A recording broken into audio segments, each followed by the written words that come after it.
guys, Mehak this side. Welcome to the fourth video of the Python series. In this video, I'll discuss about the if-else statement and user inputs.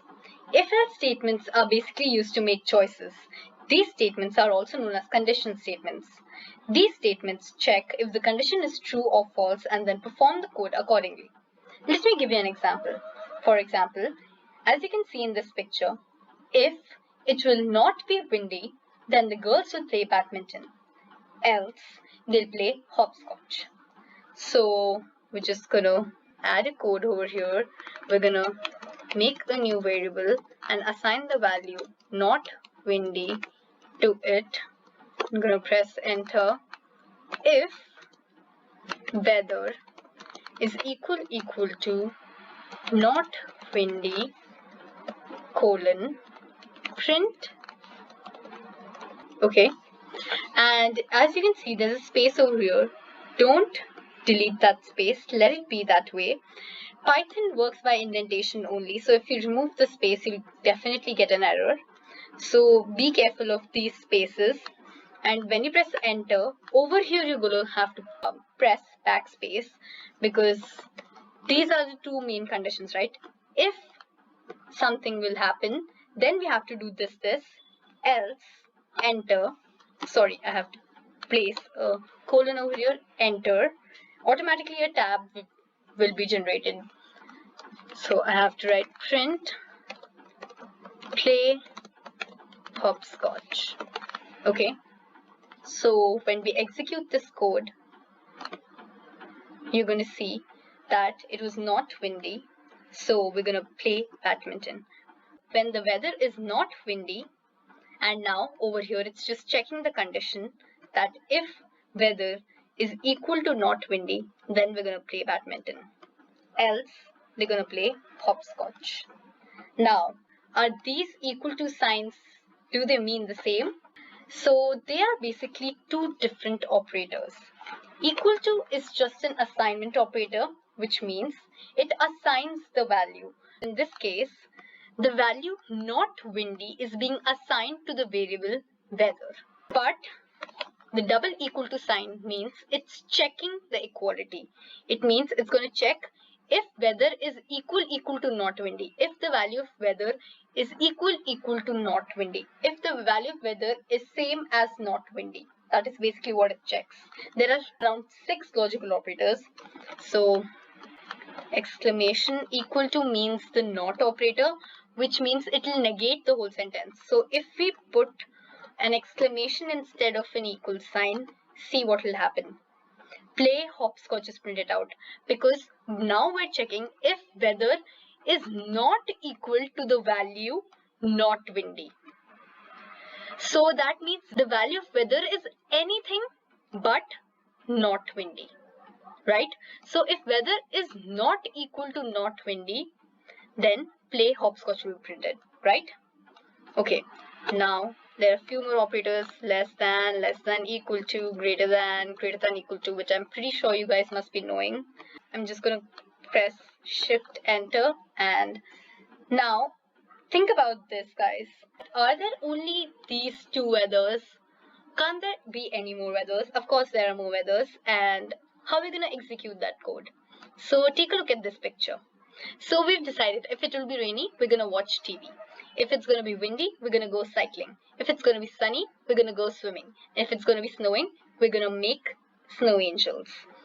So we're going to code this out accordingly. So we're just going to assign a random value, like we're going to assign snowy to weather. And now we're going to check if weather is equal to rainy. What we're gonna do? We're gonna print watch TV.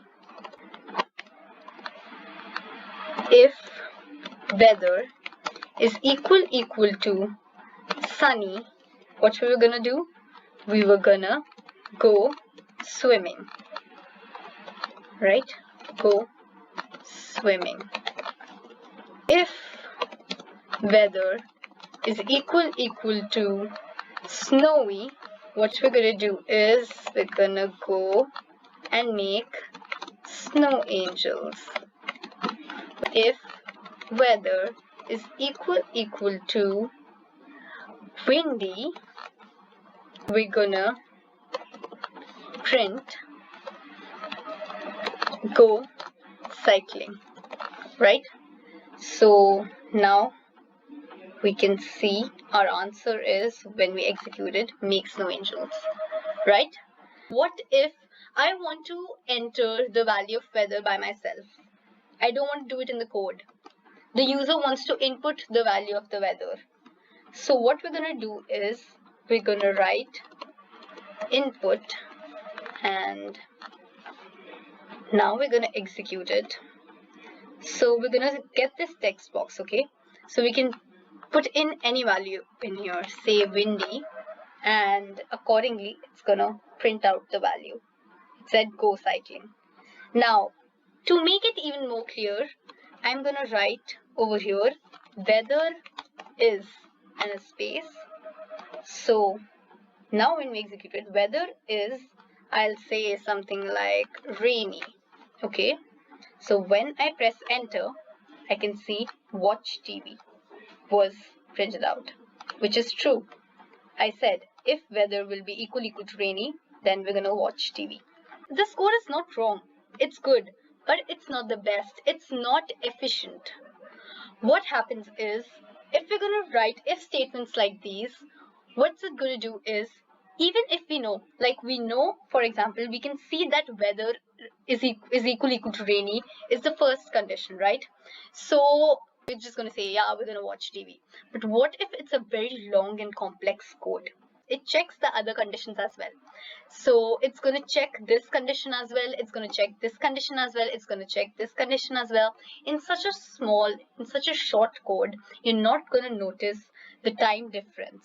But in complex and large code, you're going to realize that this program isn't very efficient because each condition is being checked. So what we're going to do instead is we're going to use elif. Elif is nothing but else if. It's like else if. So if this condition is true, then it's not going to check the other conditions. So it will save so much of time. Think about it. For example, I've written sunny over here. So it's going to just check this condition. Else, it's going to check this condition. This condition is being matched. So that's it. It will stop the execution. It will print this out. Right? So this, try to use elif instead of if conditions. Okay? But obviously, the first one will always be if. From the second one onwards, we can use elif, or if there are just two conditions, we can use else instead, right? So now, this is it for this video, guys.